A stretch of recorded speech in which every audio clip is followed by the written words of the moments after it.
And it sometimes, I don't know if it's due to my impatience only, but it sometimes grieves me when I go to confession and there's a long line I see of people waiting to confess, and the priest on a Saturday, when the churches are open for confession, takes 20 to 30 minutes with one penitent. This should not be. The penitent and the priest, both, should not stay there without any concern of the people in line waiting to go to confession. That's kind of selfish.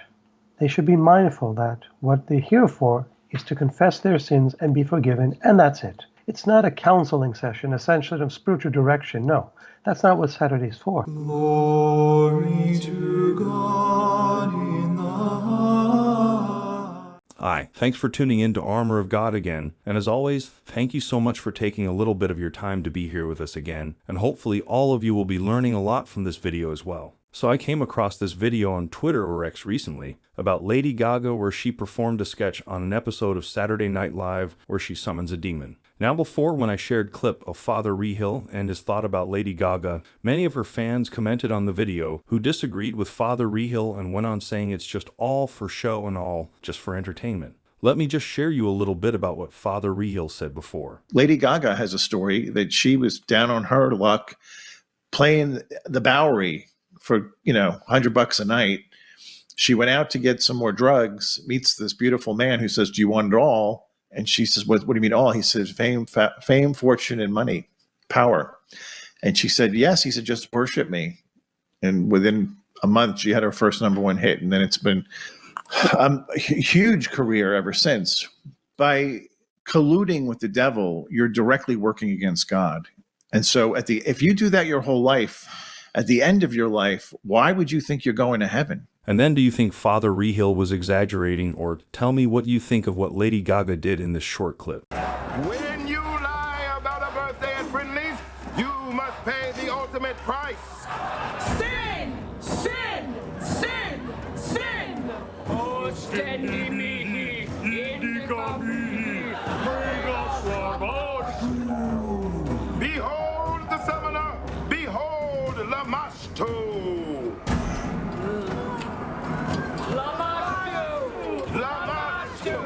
Lamasto has seen through you. Just drink the blood, Jenny. It's free. Relax. Drink! Drink! Drink! No, you are rebaptized by the Mother of Beasts, the Mistress of Insanity. The magician Pazuzu cannot save you now. Heed the roar of the demon dog! We send someone to the hospital you were born at. And with over 100 locations on the East Coast, it's not hard. So to all Lady Gaga fans out there, do you still think Father Rehill was exaggerating? There's a fine line between entertainment and, well, what we've just seen from that short clip just now. Now, for the past several videos, I've shared spooky stories with all of you, and I thought it's a way to freshen things up. And those stories are, in a way, sort of examples to what we have learned from various things shared by many priests before. One such example is when there's what the people like to call it paranormal activity out there, in a way. But of course, we have learned the different by listening to a lot of priests explaining what really happened when things like that take place. Such as this one, shared by Father Iannuzzi before. How to discern in the world of demonology whether a spirit in a house is from hell or from purgatory. Let's suppose you're at home and you're having disturbances in the house. And I deal with this on a weekly basis with people because I was an exorcist in Rome for many years. And they complain of strange happenings, things that go bump in the night and sometimes in the daytime, or even at the workplace, or believe it or not, even in a rectory of a church. Now, I have an experience I could share with you that's interesting, maybe another time, but in any event, if you hear these things and you've experienced these things at home, you will know that the spirit is from hell or from purgatory by virtue of fear and anxiety. If you're experiencing fear and anxiety from the presence of these spirits, that's a soul from hell. If you're not experiencing these two, then it's a soul from purgatory. Souls in purgatory are saved. They're in God's grace. They don't bring fear and anxiety. just an external nuisance, like a banging or a knocking. And that's what I experienced one time at a rectory when I was serving for 3 years as pastor. I was downstairs. Since I brought it up, I might as well finish the story. And I was hearing a tapping. I thought it was maybe the pipes, so I ignored it. And I heard it again. I looked up and it stopped.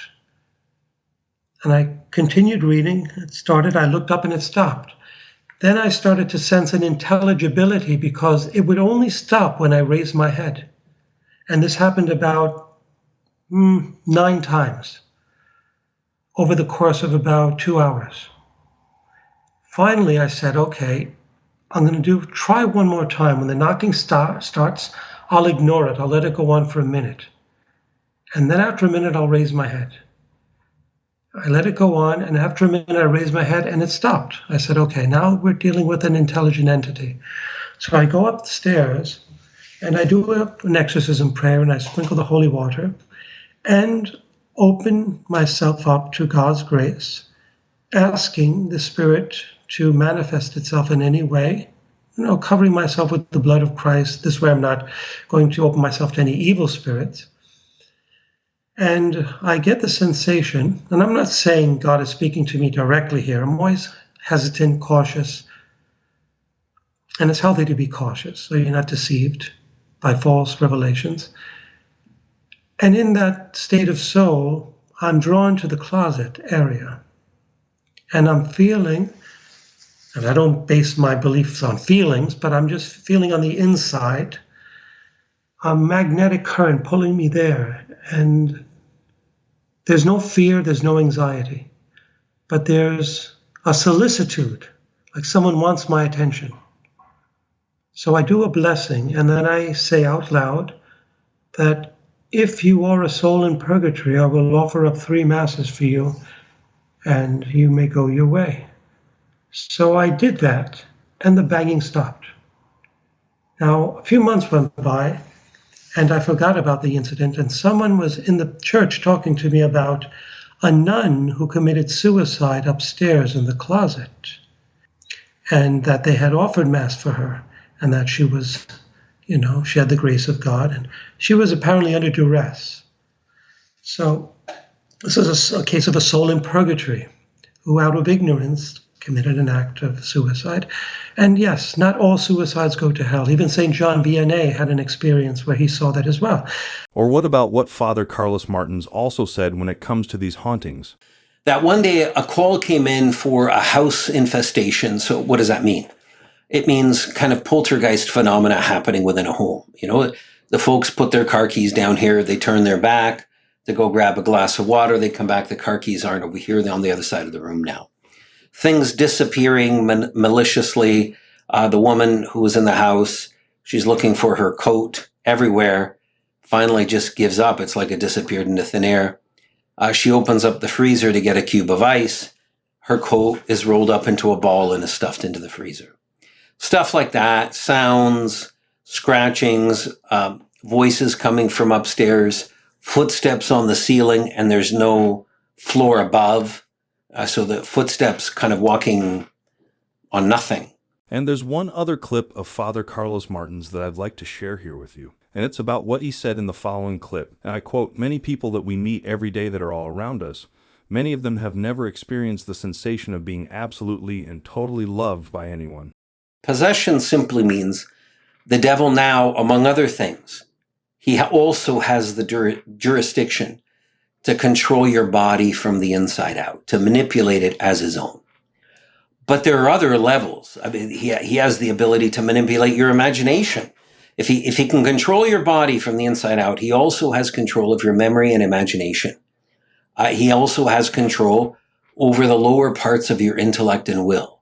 So you are really not free. You're doing actions that you never intended to do. And in fact, when you're in the state of possession, then he suppresses your consciousness and you have no idea what you're doing. You're in a state, you're unconscious. So you only come to consciousness when he decides to leave and recess for the time being. That might be 5 minutes later. It might be 5 days later. And so you really have no control. He has, in the state of possession, he has gained so many rights over you that you are his plaything. He controls you from the inside out. Satan himself is the general that controls the army, but he has a tremendous amount of underlings under him. And so probably all of the cases I had, for all I know, is an underling. Now, I've encountered scores of demons that have identified themselves as Satan. Was any one of them the Satan, the actual Satan, the one who fell and whose name was Lucifer before the fall? I couldn't tell you. Of course, every one of them is going to claim that they are. And that's part and parcel of that world. Because they are minor realities, they do everything they can to spread, to make themselves big, to make themselves into more than what they are, because their world is an absolutely horrific world of smallness. I mean, they gave up eternal glory for what? For rebellion, for a never-ending pain, for never-ending foulness, for never-ending ugliness. He will allow someone, say Betty, to be possessed, for his own purposes. But I will tell you this, that everyone who's come out of possession has learned an awful lot about God. And it is the case that some, they go back to a life of sin and they get repossessed. But the majority, once you've reached that stage and you come out of it, you've been hurt so horrifically that you don't want to go back to that space. You don't want to go back there. And so that possession has demonstrated to the victim the abundant power of God and the abundant love that he has for you, the victim. And this is a mighty important reality, because many people live there. And this was an astounding thing that I only really became aware of as a priest. Many people that we meet every day that are all around us, many of them have never experienced the sensation of being absolutely and totally loved by anyone. And so those human beings, we're created for love. So obviously that's going to be wounding. Some of those wounds cause people to make wrong choices because they're looking for that love. And they can end up, ironically, in a space where they're getting the exact opposite of what they're hoping for. And through that, through engaging in a transgression, a moral transgression, or all of a sudden, you've been taken over by a demon.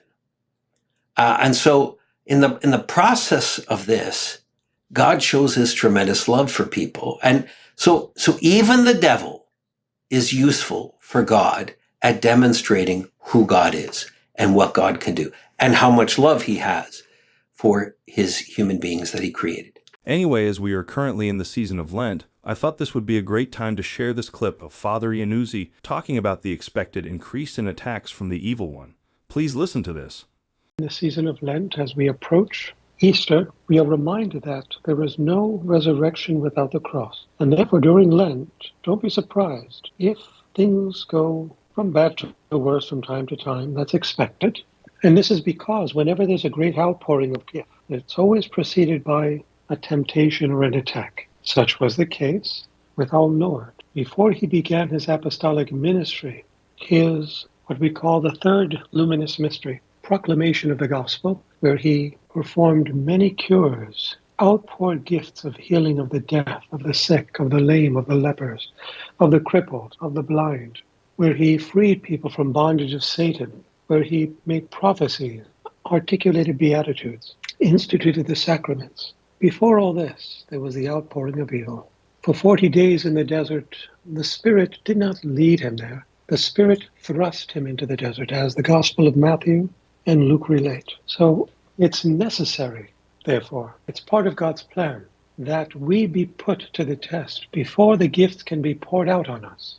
The same was also seen in many famous approved apparition sites. Before Mary appears. Oftentimes there's a war, like in Herzegovina or Rwanda or Europe. Satan is given an inkling by God of the good that these Marian apparitions will do and of the gifts that his spirit will pour out. And Satan sometimes is given an inkling also by God of a mission a certain person's given in life, and he tries to impede that.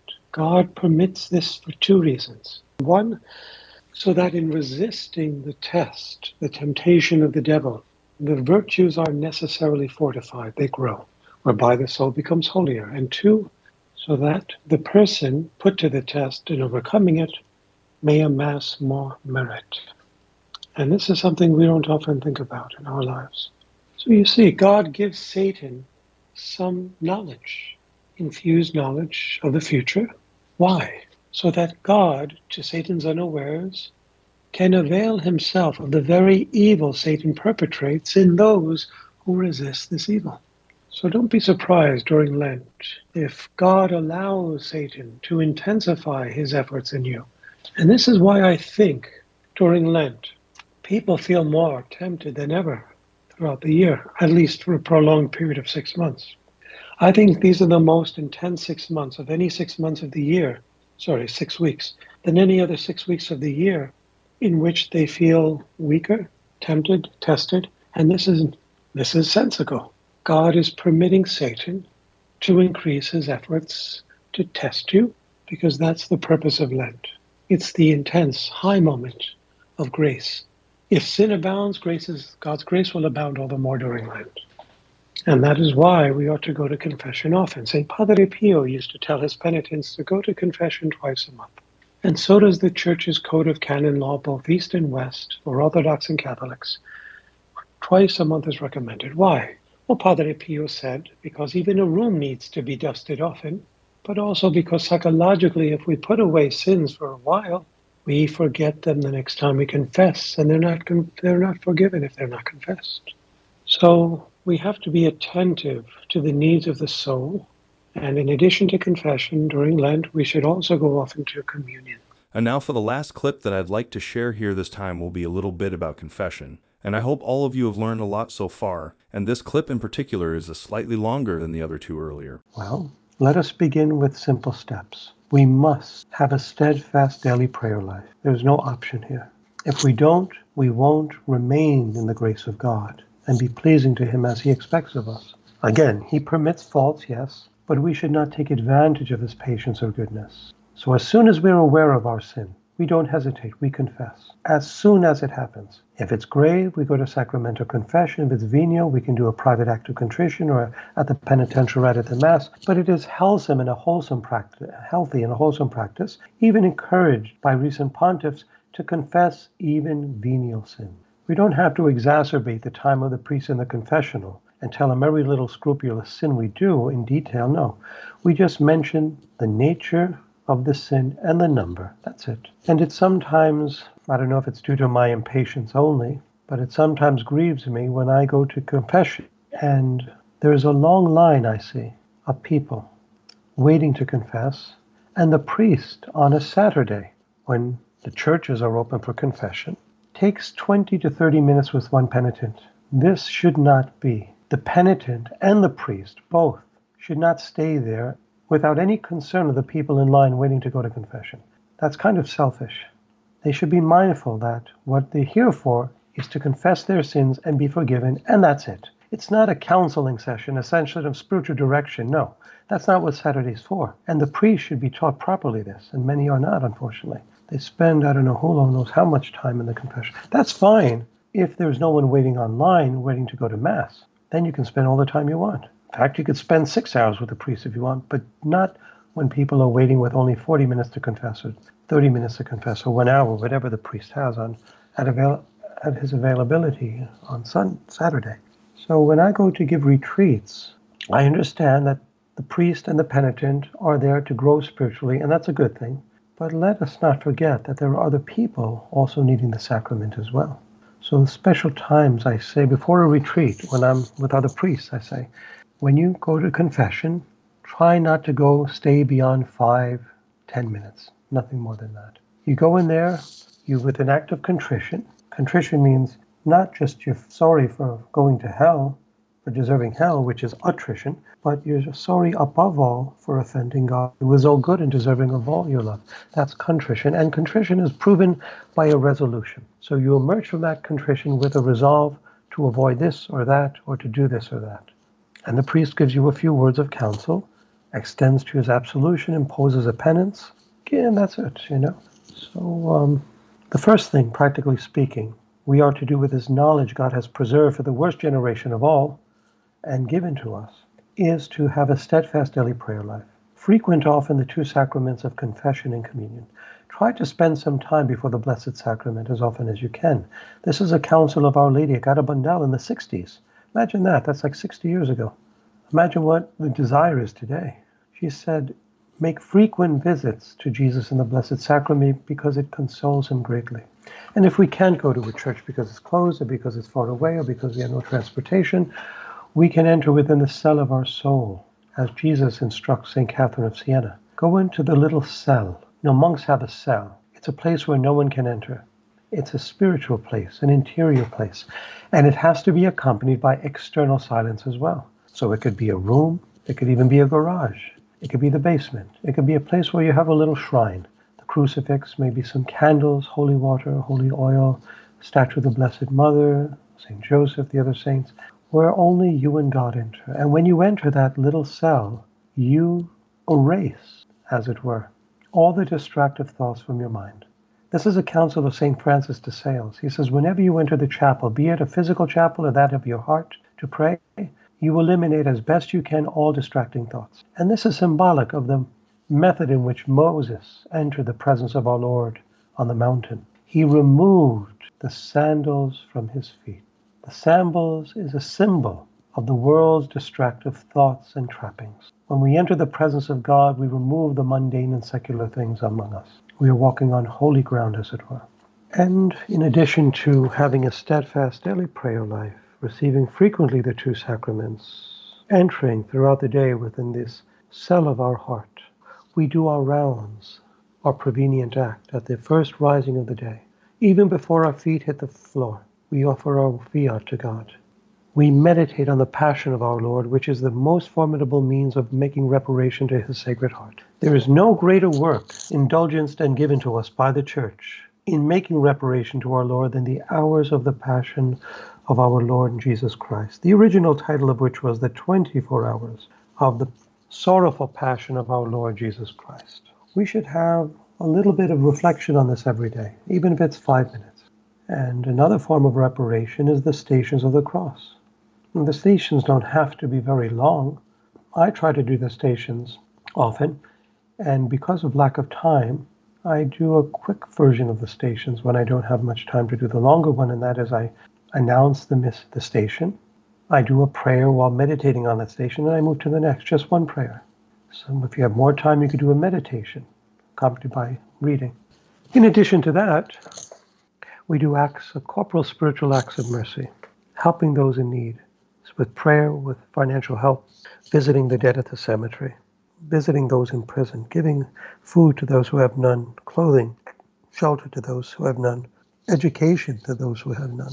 Well then, that will be all for the video this time. And as always, thank you so much for taking the time to be here with us, and hopefully all of you have learned so much from this video. And remember, if ever you have any feedback or suggestion, please let us know in the comments below. Anyway, if you like what we do and you'd like to support us, I left a link to our PayPal donation in the description box below, and from the bottom of my heart, thank you so much for your continuous support, contributions, and prayers. And until the next one, thanks again for watching, and may God bless you.